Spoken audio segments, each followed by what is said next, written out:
This might be the topic I am most excited to talk about and the case study I'm really looking forward to doing. Faceless cash cow YouTube channels. Now, the idea isn't new. They've been around for a while. They're all over YouTube. You've probably seen some, even if you haven't realized it. But I do think I see a growing trend with people talking about it and more people starting these channels. I don't think SEOs or investors really look at YouTube as much as they should. So we're all very focused on SEO and niche websites. I got into this by mistake. I started channels just to help support some of my websites, and I quickly realized how much money these channels could make and how much easier it was. Now, quick disclaimer, I'm not here to sell a course. I don't have an affiliate link for a course. I don't have a service that makes these channels. I'm not selling anything to do with it.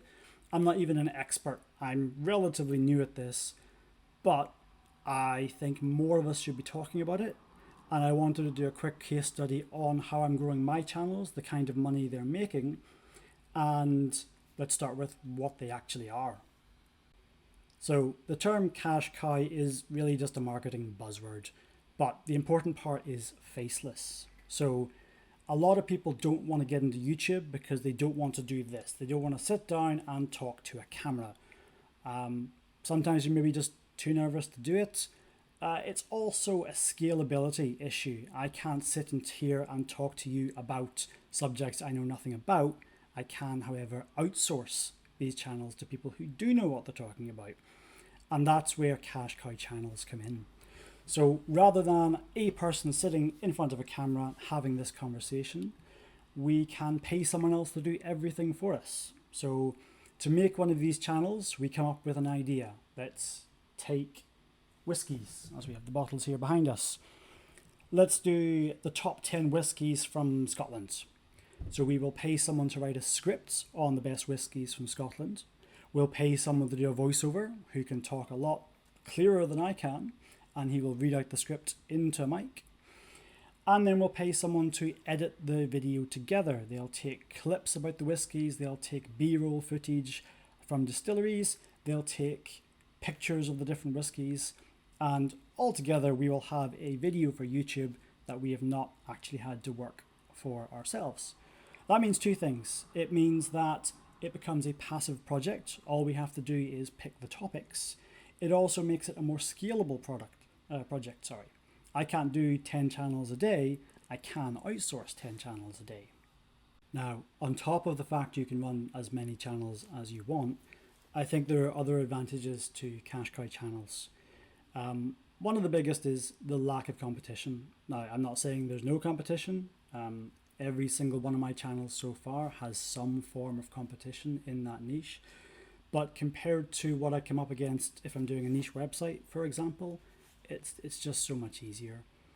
Less people start YouTube channels because I'm assuming most of them don't want to sit and talk to a camera. It seems like too much work, or they're too nervous to do it, whatever the reason is. But that lower competition doesn't take away from the demand. We are going towards video content more and more.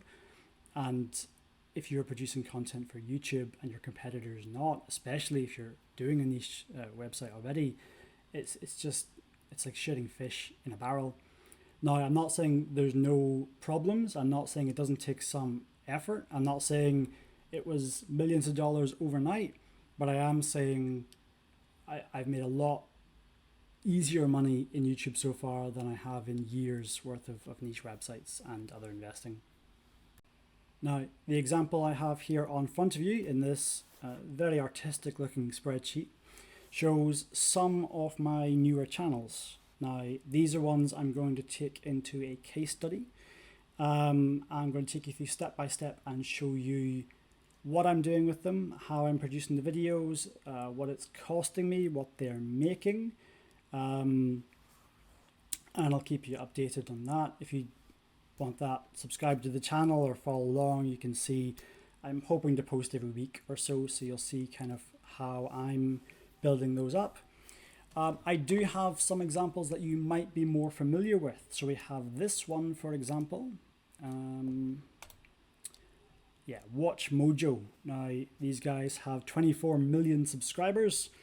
And you'll see here they're picking topics like the top 10 top best Bad Bunny songs. I'll be honest, I don't know who Bad Bunny is, but you take a voiceover, you take a scriptwriter, you take some clips from Bad Bunny's YouTube channel, or yeah, whatever that is, and you throw it all together and you get 24 million subscribers apparently.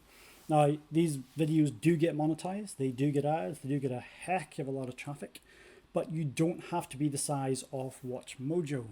We have some smaller examples here. Nerdstalgic. Now I actually use this example because I was not subscribed to this, but this popped up in my feed today. I think I googled something related to an older movie and YouTube figures, oh, he wants to watch this. This channel does the same thing. They're taking clips from movies. They have a good bit of animation behind them as well, and they have a voiceover talking about the video. But again, you don't need a channel with 100,000 viewers. If you've seen my other case study talking about Axie Infinity, I'm looking into NFTs at the moment. So YouTube hit me with this one. Viral Watch List. This much smaller channel at about 15,000 subscribers. Don't copy this channel. I think they've made some mistakes, some things that I personally wouldn't do. But you can see at the end here, they're doing very crypto and blockchain and NFT focused videos. And I've got an example here. All they've done, again, you can pay a scriptwriter to go away and find these NFT and crypto topics and games.